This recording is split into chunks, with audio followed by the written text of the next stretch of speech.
2 days after I was born, uh, my parents called, actually my grandmother called my father to tell him that there was a new baby born, in the hospital. So he came to see me and he looked at me. I don't remember obviously because I was a baby. So he looked at me and he said, "This is not my child because he's got a very big head. He can't be my child." That's how he walked out and left and never came back. So growing up, he wasn't there, and I didn't know because I was a child.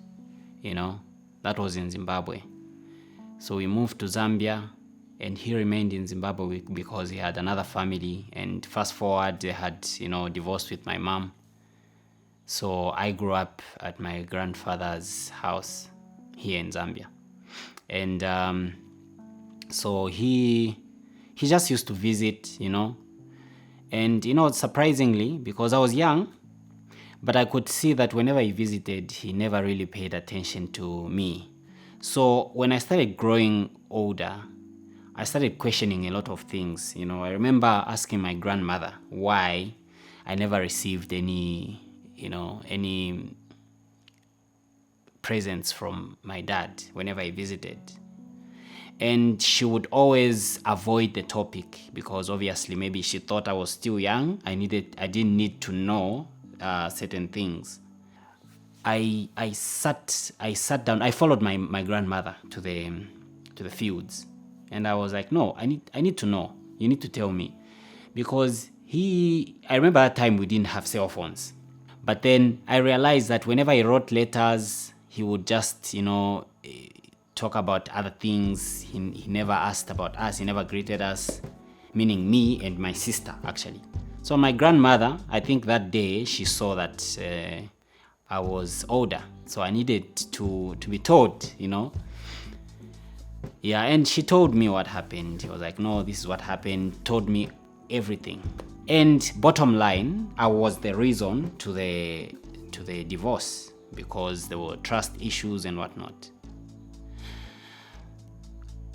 I can't lie to you. I hated him, The next time that he visited, I didn't pay attention to him.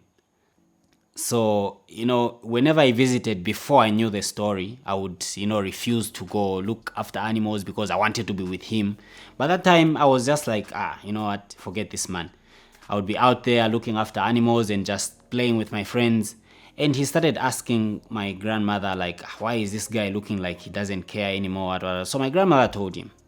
And my grandmother advised him to have a conversation with me and maybe apologize. But he unfortunately never did that. When I started music, he came. I remember he came to visit in Mukushi, and then my grandmother or my guardians, everyone, told him that, oh, James has started singing. He's trying to be a musician. Right now he's doing drama and whatnot with his friends. And I remember him trying to sit me down and tell me that I should find something sensible that I should do, like maybe go to college. I looked at him. I didn't answer. I just looked at him. I laughed and I said, I'll think about it. That's how I left. But, deep inside me, I knew that I wasn't going to do any of that stuff that he wanted because I was a musician. I had discovered that I'm a musician. I feel like in everything that happened, I missed something. The best part of life, which is loving your father. I know that he did something very deep to me, which is like rejecting me, which caused a lot of things because it planted a seed of rejection in me. I had low self-esteem because of that rejection. I felt like everyone didn't want to be friends with me. So because I didn't, it took time for me to forgive him. And unfortunately, in 2013, he passed on. And that was the time when I was actually thinking of, just me being the one to just go and sit down with him and talk about these issues, and be a happy family, because I could see his efforts to try and be a father in my life. But then maybe because I was still angry, I just thought, but why is he trying to be nice, after this whole time he's just been all over the place. But then maybe because I was being difficult, that's why he failed to approach me. So it's one thing that I regret, actually. I would have just softened up and, sat down with my father and, reconciled and loved him. My advice out there is that if you've ever gone through that situation, I pray that you find it in your heart to find a way of reconciling with your people.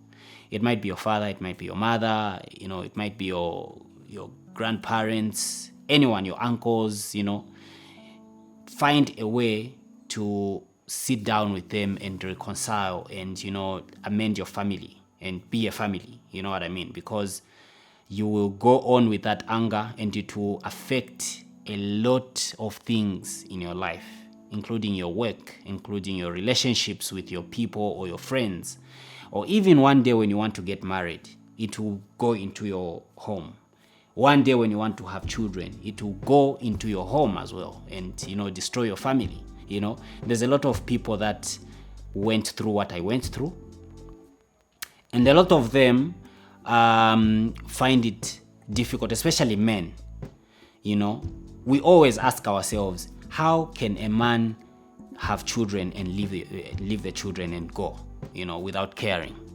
Maybe because of how they grew up, Maybe that's the example they have of a man, As you know what I mean? Like when you fight with a woman, just leave her. But you're forgetting that you're leaving them fatherless. They don't have a father figure. And they will grow up like that. And there's a high chance that even them, they might abandon children one day. Because that's the life they know. You know what I mean? So find a way to not repeat history. Be the person that changes the direction of history. So be the one that follows your father, sit him down if he's still alive, talk to him. If you can't find any ground, at least you tried, But going forward, be a person that changes everything, Be a person that loves. So if you are someone that has experienced rejection, maybe by your parents or maybe in a relationship or any other angle, even at work, because I understand that some of these things actually cause even issues to do with mental health. Always find a way of reconciling with yourself first, because that's where it begins from. And then moving on, reconcile with people that have wronged you, people that have shown rejection. So it doesn't matter where it's coming from. You can't hold on anger from when you experienced whatever you experienced with your family or your friends or everyone, every other person out there, and make that a standard of your life.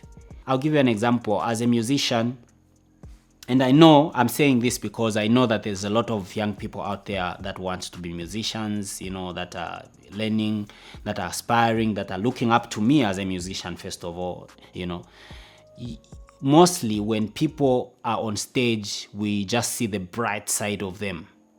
We just see the bright side of them. We don't see the other side. But there's a lot of things. I've just shared about what happened between me and my dad. And if I didn't forgive myself, it was going to be very difficult for me to handle myself as an artist, as someone that can inspire a generation. So whatever happens in your life, know that God loves you. Know that you still have love inside you. Forgive yourself, reconcile with yourself, and go and reconcile with whoever wronged you, and life is going to be easy for you.